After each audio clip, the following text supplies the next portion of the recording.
Social మీడియాలో viral అయ్యే ప్రతి పేరు వెనక ఒక స్టోరీ ఉంటుంది. కానీ ప్రతి స్టోరీలో నిజం ఉంటుందా? ఈ వీడియోలో మనం మాట్లాడుకుందాం ఒక ట్రెండింగ్ టాపిక్ గురించి. Welcome to crazy creator.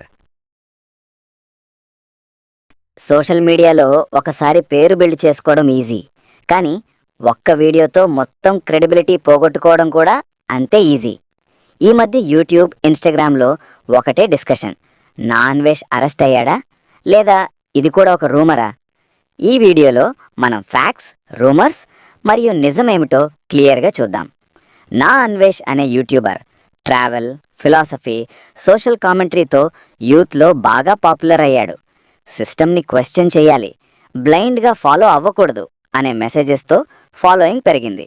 గతంలో ఒక వీడియోలో బెట్టింగ్ యాప్స్ గురించి మాట్లాడుతూ పోలీస్ ఆఫీసర్స్, ఐఏఎస్ ఆఫీసర్స్ మీద ప్రూఫ్ లేకుండా సీరియస్ అలిగేషన్స్ చేశాడు.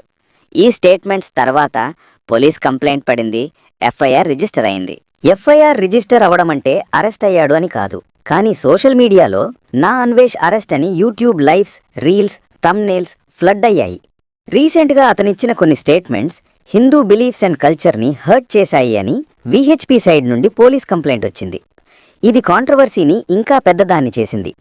ఈ ఇష్యూస్ తర్వాత చాలామంది ఫాలోవర్స్ నా అన్వేష్ని అన్ఫాలో చేస్తున్నారు. రీజన్? ప్రూఫ్ లేకుండా మాట్లాడడం, ఇర్రెస్పాన్సిబుల్ స్టేట్మెంట్స్, ఇన్ఫ్లుయెన్సర్ రెస్పాన్సిబిలిటీ మర్చిపోవడం.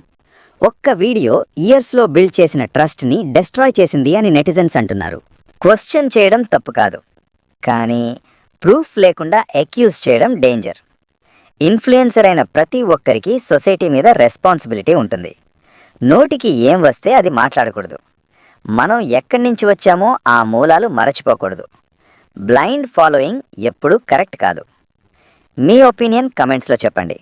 మీ అన్వేషణ మీకే ఉండాలి. ఇలాంటి real controversies, fact based videos కోసం మన ఛానల్ క్రేజీ క్రియేటర్ని సబ్స్క్రైబ్ చేయండి. వీడియో నచ్చితే లైక్ చేయండి, ఫ్రెండ్స్కి షేర్ చేయండి.